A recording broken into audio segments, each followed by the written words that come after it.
I've been fucking hoes and popping pillies, man, I feel just like a rock star.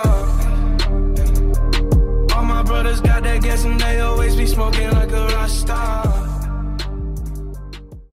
Yo les gars, vous allez bien ou quoi? On se retrouve pour une toute nouvelle vidéo aujourd'hui sur GTA 5. On va s'intéresser au DLC boîte de nuit qui devrait normalement faire son arrivée très prochainement sur GTA 5 Online. Donc comme vous le savez tous, il y a eu beaucoup de spéculations, beaucoup de sous-entendus et de preuves qui ont été trouvées par-ci par-là par rapport aux fans et à toutes les personnes qui cherchent un petit peu des informations sur les futurs DLC de GTA Online. Rockstar a balancé une image très intéressante que je vous mets maintenant à l'écran. Cette image-là, je l'avais pas vue. C'est mon meilleur pote Captain qui me l'a dit aujourd'hui même, il m'a dit va voir, il y a une petite image plutôt chelou que Rockstar ont balancé sur Facebook, puisque lui n'a pas vraiment Twitter, il s'intéresse plus au monde de Facebook, de Facebook si tu vois ce que je veux dire. Et donc du coup j'ai été faire un petit peu quelques recherches par rapport à cette image et il se trouve en fait que simplement c'est des noms en fait de nouvelles stations de radio qui vont apparaître très prochainement sur GTA Online, enfin ou GTA 5 je pense GTA Online, avec le nom de Solomon, Tale of US, Dixon et The Black Madonna. On a également à gauche le nom de Los Santos, donc la ville que l'on connaît tous, et à droite il y a inscrit Summer 2018, donc été 2018. Voici un petit peu ce qui tease plus ou moins les prochaines stations de radio du jeu, mais c'est pas tout. Pourquoi?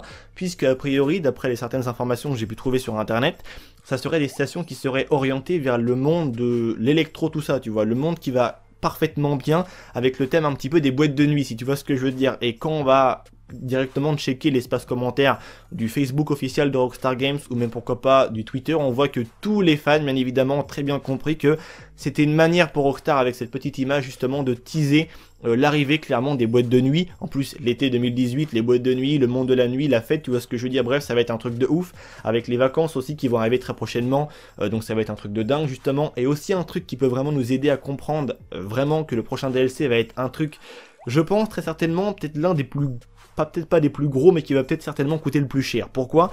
Vous l'avez vu récemment, il y a des nouvelles missions qui sont apparues sur GTA Online avec Martin Madrazo, qui sont vraiment des missions, on va dire que Rockstar te sert de l'argent sur un plateau d'argent, c'est le cas de le dire. Les missions sont en double RP et en double GTA $, ils sont excessivement faciles à faire pour un joueur qui a un minimum de niveau, ils sont très simples. Tu peux vraiment les faire très rapidement et te faire énormément d'argent. Les missions rapportent pour certaines entre 30 et à peu près 45 ou 47 000 $ si je dis pas de bêtises. On va dire qu'en quelques heures de jeu, tu peux facilement te faire plus de 500, 600 000 $. Ça va vraiment relativement vite. Et en plus que tu n'as pas forcément besoin d'être concentré au maximum dans ce que tu fais. Par exemple, moi quand je fais les missions, entre guillemets anecdote à savoir sur ma vie, pendant ce temps-là, je regarde soit d'autres vidéos sur YouTube ou alors même une série, pourquoi pas, tu vois. Et en parallèle, je joue, sans même avoir du son du jeu dans mes oreilles, mais juste uniquement à me concentrer un petit peu sur le gameplay, le temps de faire la mission, de remplir un petit peu ce qu'il y a à faire, et boum, tu te fais franchement de l'argent excessivement vite, et c'est un truc vraiment de dingue. Et comme j'ai pu le dire avec mon pote Captain, et comme il m'a d'ailleurs lui dit, il me l'a dit pardon lui aussi, c'est vrai qu'en ce moment sur le jeu, on se met bien, c'est ce qu'il m'a dit clairement, et le jeu est relativement simple en termes d'argent, alors que habituellement Rockstar a plutôt pour habitude justement de forcer la main aux joueurs entre guillemets. C'est une manière en fait de rendre tout difficile dans le jeu, c'est on va dire une manière indirecte de te forcer à mettre la main en portefeuille et te dire bon, je vais acheter une petite shark card à 20-30 balles, un truc du genre, et ça va me permettre d'avoir de l'argent dans le jeu sans trop de difficulté si j'ai un petit peu la flemme de jouer, de jouer, de jouer. Et on va dire que pour cette fois-ci justement Rockstar est plutôt cool pour les joueurs et c'est vraiment très simple de gagner de l'argent. Et donc du coup je pense sincèrement que ces stations de radio sont une manière de teaser en fait clairement et d'officialiser l'arrivée des boîtes de nuit sur GTA, et je pense qu'il y a vraiment moyen que ça soit un truc tellement oufissime. Et on a vu un petit peu comme me l'a rappelé un abonné dans l'espace commentaire, c'est Trueno, quand on s'intéresse au sol du Bahama-Mamas, on peut remarquer que c'est des spermatozoïdes qui sont présents, tu vois.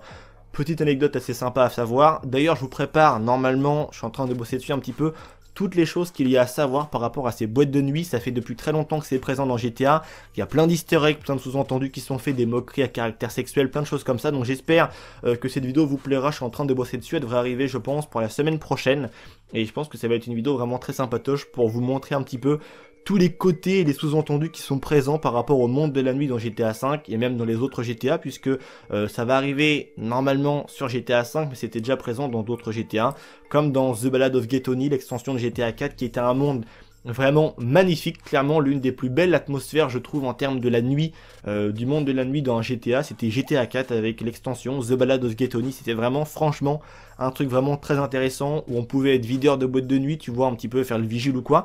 Et comme j'ai dit dans ma vidéo où justement je découvrais entre guillemets avec vous en live cette fameuse boîte de nuit, Je pense sincèrement qu'avec toutes les choses qui sont possibles dans GTA, comme dans GTA Online, prendre des potes à soi, pardon, comme garde du corps ou choses comme ça, je pense très certainement qu'il y aura la possibilité, j'imagine, pour le gérant de la boîte de nuit, si on est au point justement de gérer sa boîte de nuit, ce qui pense totalement faisable en vue des sommes que l'on peut gagner facilement sur le jeu. Je pense que ça va coûter cher et Rockstar en ont bien conscience, du coup ils mettent les bouchées doubles pour faciliter les joueurs à se faire de l'argent.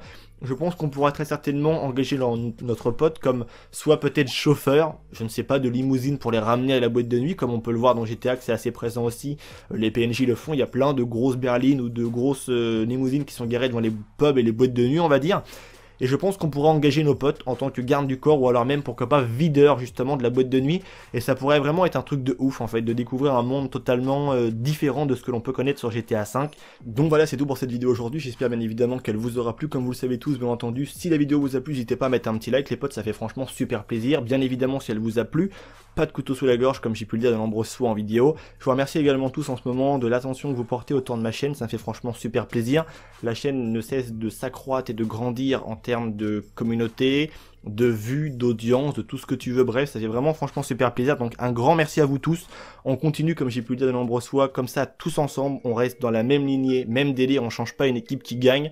Un grand merci à vous tous de votre soutien, de votre importance. C'était Vin, j'espère que ça vous aura plu. Je vous dis à très bientôt les potos pour de toutes nouvelles vidéos. Ouvrez l'œil, il faut toujours avoir l'œil ouvert. Il y a plein de choses qui arrivent sur la chaîne, j'ai plein de choses à vous montrer, à vous faire découvrir, ne vous inquiétez pas. Je vous dis à très bientôt pour une toute nouvelle vidéo. En attendant, prenez soin de vous parce que comme vous le savez bien, c'est vraiment uniquement ça le plus important. Le reste, on s'en fout. Sans la santé, on n'a rien. C'était Vince, allez, peace les gens.